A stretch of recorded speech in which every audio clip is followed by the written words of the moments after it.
অর্থাৎ খুঁটি পুজোর পাশাপাশি তাদের যে মণ্ডপের কাজ সেটি কিন্তু শুরু হয়ে গেছে। সেই থিমের শুভ উদ্বোধন করছেন এবং এবারের শিল্পী আমাদের শক্তি শর্মা, তার সৃজনে আমাদের এবারে পুজো সেজে উঠবে।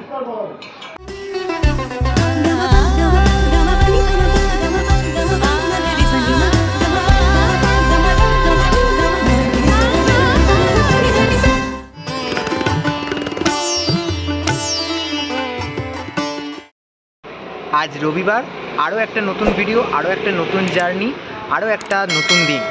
আর ইতিমধ্যেই আমি চলে এসেছি যোধপুর পার্ক এরিয়াতে। যোধপুর পার্ক এরিয়া সাউথ কলকাতার যে অন্যতম খ্যাতনামা পুজোগুলো এই যোধপুর পার্ক এরিয়াতে প্রত্যেক বছর আমরা দেখতে পাই। আর ইতিমধ্যেই আমি কোথায় রয়েছি নিশ্চয়ই থাম্বনেল আর টাইটেল থেকে কিছুটা নিশ্চয়ই আন্দাজ করতে পেরেছো। 95 পল্লী অ্যাসোসিয়েশন, কলকাতার অন্যতম একটি খ্যাতনামা পুজো, যে পুজোতে কিন্তু কলকাতার সেরা সেরা শিল্পীরা কাজ করেছে বিগত বছরগুলিতে। বিগত বছরে এখানে আমরা দেখতে পেয়েছি একটা অসাধারণ মণ্ডপ, যেটি গড়েছিলেন ভবতোষ সুতার। তার আগের বছর অর্থাৎ 2022-এ শিল্পী সুশান্ত পাল এখানের মণ্ডপ গড়ে তুলেছিলেন। প্রত্যেক বছরই আমরা একটা নতুন নতুন চমক দেখতে পাই এই 95 পল্লীতে। আর ইতিমধ্যেই 95 পল্লীর যে পুজো প্রাঙ্গণ তার সামনে এসে উপস্থিত হয়েছি। তাদের আজকে খুঁটি পুজোর মাধ্যমে এবছরের শারদযাত্রার শুভ সূচনা হতে চলেছে। তো চলো তোমাদের সাথে সমস্ত তথ্য আজকের এই ভিডিওতে শেয়ার করব।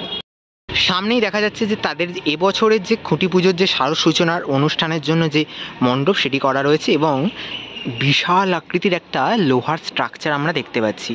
অর্থাৎ খুঁটি পুজোর পাশাপাশি তাদের যে মণ্ডপের কাজ সেটি কিন্তু শুরু হয়ে গেছে। আকাশে কিন্তু একেবারে সাদা তুলোর মতো মেঘ, আর তার সাথে কিন্তু এই যে বিশাল আকৃতির স্ট্রাকচার, মানে একেবারে মণ্ডপ নির্মাণের যে কাজ সেটি শুরু হয়ে গেছে। সেটি থেকেই যে বুঝতে পারছি যে পুজো আসছে, হাতে আর বেশি দিন বাকি নেই।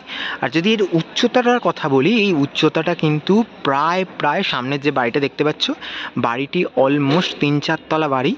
আর তার থেকেও উঁচু কিন্তু এই হাইটের স্ট্রাকচার এখানে অলরেডি দাঁড়িয়ে গেছে। এরপর যে মণ্ডপের আসল কাজ, সেই মণ্ডপের আসল কাজ কিন্তু তোমরা দেখতে পেতে চলেছো। আমি তো প্রস্তুতির সময় আসবই। এবার তোমাদের এই স্ট্রাকচার তো দেখালাম, এবার যে ওই অনুষ্ঠান কেন্দ্র রয়েছে সেখানে গিয়ে তোমাদের কিন্তু যে তাদের এবছরে খুঁটি পুজোর যে সমস্ত আচার অনুষ্ঠান রয়েছে সেইগুলো দেখাবো। আর মানে অসাধারণ লাগছে কিন্তু ইতিমধ্যেই কিন্তু একটা বিরাট স্ট্রাকচার দাঁড়িয়ে গেছে। এবং এবছর তাদের যে 75 বছর, এবং সেই 75 বছরকে কেন্দ্র করেই যে একটা বড়সড় চমক থাকবে তা আমার বলার অপেক্ষা রাখে না, তোমরা সেটা বুঝতেই পারছো।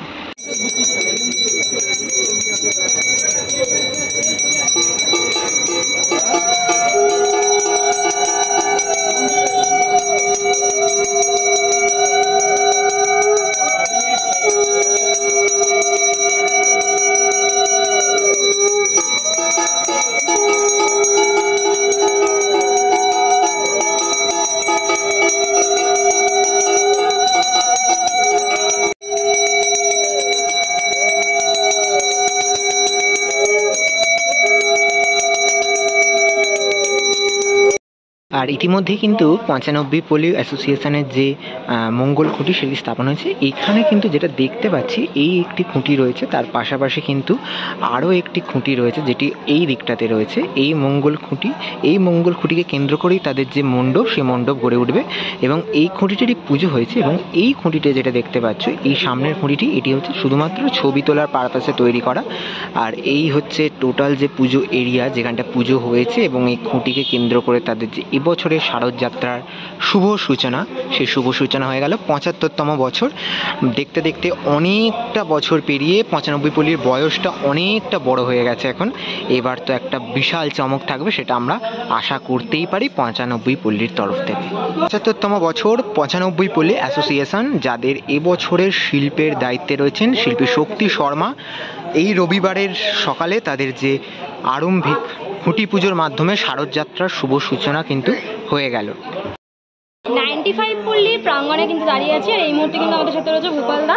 নমস্কার দাদা। তো প্রথমেই যেটা জিজ্ঞেস করব যে তোমাদের এই বছর কততম বর্ষে পদার্পণ করলো পুজো? নমস্কার। আমাদের 95 পল্লী এবারে 75তম বর্ষে পদার্পণ করেছে এবং এবারের শিল্পী আমাদের শক্তি শর্মা, তার সৃজনে আমাদের এবারে পুজো সেজে উঠবে। আচ্ছা, 75তম বর্ষ, তার মানে হয়তো আভাস পাওয়া যায় কিছু ধামাকাদার হবে। তুমি একটুখানি যদি বলো যে কি কনসেপ্ট হতে চলেছে একটু ছোট করে? কনসেপ্ট তো পুরোটা ডিসক্লোজ থাকেই, এটা প্রত্যেক বড় পুজোরাই করে। একদম। তো আমাদেরও সেইভাবে শিল্পী এখনও পুরোটাই বলেননি, উনি একটা ধারণা দিয়েছেন। তবে ধারণা দেখে যা হচ্ছে যে কলকাতা শহরে এবারে একটা 95 পল্লী যে বারংবার যে চমক দেয় সেই চমক থাকবে। এবং সকল দর্শকদেরকে আপনাদের চ্যানেলে আমি বলবো যে আপনারা আসবেন, নাহলে প্রত্যেকবারের মতন যদি না আসেন আফসোস করতে হবে। 95 পল্লী ভিডিও দেখতে হলে আসতেই হবে। আচ্ছা, দেখলাম যে প্যান্ডেলের স্ট্রাকচার অলরেডি বাঁধা শুরু হয়ে গেছে, তা কাজ কি শুরু হয়ে যাবে? অলরেডি আমাদের যে স্ট্রাকচারাল কাজ সেটা শুরু হয়ে গেছে। এই স্ট্রাকচারটা আয়রন স্ট্রাকচারই হবে এবং বেশিরভাগই যে মিডিয়াম দেবে সেটা হচ্ছে আয়রন এবং কাঠের মিডিয়াম দিয়ে আমাদের এবারে এই মণ্ডপ সেজে উঠবে। আচ্ছা, আর এবার জানতে চাইবো তোমরা মণ্ডপটা কবের মধ্যে রেডি করে দেবে? মোটামুটি আমাদের মাননীয় মুখ্যমন্ত্রী মমতা বন্দ্যোপাধ্যায় উদ্বোধন করেন, উনি যেভাবে ডেট দেয় মোটামুটি দ্বিতীয়া তার আগেই মানে মোটামুটি মহলার মধ্যে টার্গেট আমাদের টার্গেট আছে কমপ্লিট করে দেওয়া। আচ্ছা, আগত যারা দর্শনার্থী তাদের উদ্দেশ্যে আর কি বলতে চাই? আগত দর্শনার্থীদের বলবো যে আমাদের এবারে 75 বছর এবং আমাদের পুজো হচ্ছে কলকাতা সার্বজনীন পুজোর একটা ডেস্টিনেশন হয়ে উঠেছে। যেভাবে আমরা প্রত্যেকবারই আপনাদের এন্টারটেইন করি এবং যেভাবে আপনাদের সেফটি সিকিউরিটির দিকে ধ্যান রাখি সেগুলো আমরা রাখবো। আপনারা আসুন, আশা করব নিরাশ হবেন না, নতুন কিছু দেখতে পাবেন। আচ্ছা, তোমাদের প্রতিমায় প্রত্যেক বছর একটা আলাদা চমক লক্ষ্য করা যায়, মানে প্যান্ডেল তো চমক থাকেই প্যান্ডেলে, কিন্তু প্রতিমা দেখার জন্য মানুষ ভীষণ এক্সাইটেড থাকে যে প্রতিমা কীরকম হবে। প্রতিমাটা শিল্পী নিজেই গড়বেন এবং এবারে প্রতিমা এখানেই হবে। অন্যান্যবার যেমন ভগত সুতার করেছেন নিজের স্টুডিও এনে এখানে বাকি কাজ করেন, সুশান্তদা এখানে এবং সনাতন দা তো এখানেই প্রতিবারই ঠাকুর করেছেন, সেইভাবেই শক্তিদাও এবারে তার প্রতিমা এখানেই সাজাবেন এবং প্রতিমাটা মাঠেরই হবে। একটা অভিনব থাকবে, একটু বড় আকারে প্রতিমা হবে, মানে আকারে বড় থাকবে, আকারে এবারে অনেকটাই বড় হবে এবং আশা করবো সবার ভালো লাগবে, নতুন কিছুই দেখতে পাবেন প্রতিমাতেও। অনেক ধন্যবাদ দাদা, পুজোর জন্য অনেক আগাম শুভেচ্ছা রইল, আবার পুজোর সময় তো দেখা হবে। সবাইকে আবার নমস্কার এবং আপনাদের চ্যানেলে যত ভিউয়ার্স আছে প্রত্যেককে বলবো আপনাদের আগাম পার্ক শারদীয়া শুভেচ্ছা জানাই এবং আপনারা আসবেন, নিরাশ হবেন না, এটুকুনি বলতে পারি। সবাই ভালো থাকবেন। তাহলে 95 পল্লীর পুজোর যে এবছরে কি চমক থাকছে কিংবা খুঁটি পুজোর যে সমস্ত বিশেষ মুহূর্ত সেগুলো তো ঘুরে দেখালাম এই ভিডিওর আগের পর্বে। এবার আমি চলে এসেছি 95 পল্লী থেকে কিছুটা দূরেই তালতলা যে পুজো প্রাঙ্গণ রয়েছে সেখানে পল্লী মঙ্গল সমিতি গত বছর এশিয়ান পেন্টসের সেরা 12 অর্থাৎ সেরা 12 যে ফাইনাল লিস্ট হয় সেখানে কিন্তু এই পল্লী মঙ্গল সমিতির নাম ছিল, তারা ফাইনাল লিস্টে উঠে এসেছিল এবং এবছর তাদের কি চমক থাকছে তা জানতেই কিন্তু ইতিমধ্যে চলে এসেছে সেই পুজো প্রাঙ্গণে। আজকে তাদের খুঁটি পুজোর মাধ্যমে এবছরের শারদযাত্রার শুভ সূচনা। এবার আমি তোমাদের দেখাই, খুঁটিটি ইতিমধ্যেই স্থাপন হয়ে গেছে। সকাল থেকে অনেকগুলো খুঁটি পুজো ছিল, সব কিছু দিক ঘুরে এখানে আসতে অনেকটা দুপুর হয়ে গেল, অনেকটা দেরি হয়ে গেল, তাই মোটামুটি তোমাদের যতটা দেখাতে পারছি ততটাই শেয়ার করছি।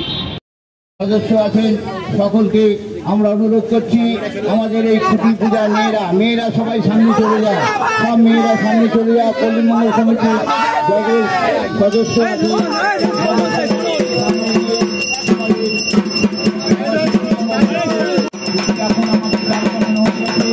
তোমরা দেখলে ওদের কিন্তু খুঁটি এই মুহূর্তে পোতা হয়ে গেল, তো তোমরা কিন্তু দেখলে ওদের এই মুহূর্তে খুঁটি পোতা হয়ে গেল। এবার কিন্তু পালা হচ্ছে এই বছর ওদের কি গত বছর এশিয়ান পেন্টসের প্রথম 12তে থাকার পর এই বছর ওরা কি চমক নিয়ে আসবে সেটাই কিন্তু এবার আমরা জানতে পারবো।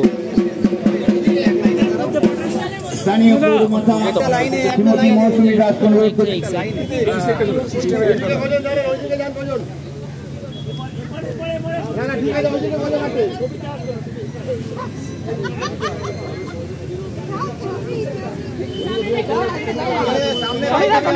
আমাদের এবছরের যে থিম সেই থিমের শুভ উদ্বোধন করছেন পল্লী মঙ্গল সমিতি শারদীয়া দুর্গা পূজা কমিটি। এবারে কিন্তু এই হচ্ছে পল্লী মঙ্গল সমিতির এবছরের যে মঙ্গল খুঁটি সেটি, যেটি স্থাপন হয়ে গেছে ইতিমধ্যেই, পুজোর কাজও সমাপ্ত বলা চলে। আর এত সুন্দর একটি খুঁটিটাকে বেশ সুন্দর করে সাজানো হয়েছে এবং এই যে মাঠটি দেখতে পাচ্ছ বাঁশ কিন্তু এদিকে ইতিমধ্যে পড়েও গেছে পুজোর প্যান্ডেলের প্রস্তুতির কারণে। আর এই মাঠের ঠিক একেবারে মাঝামাঝি করেই খুঁটিটি স্থাপন হয়েছে। আর পুজো যে প্যান্ডেলের কাজ কিছুদিনের মধ্যেই কিন্তু শুরু হয়ে যাবে এই পুজো প্রাঙ্গণে। বাঁশ যেহেতু অলরেডি চলে এসেছে তাই বেশি দেরি যে হবে না সেটা আমরা বুঝতেই পারছি।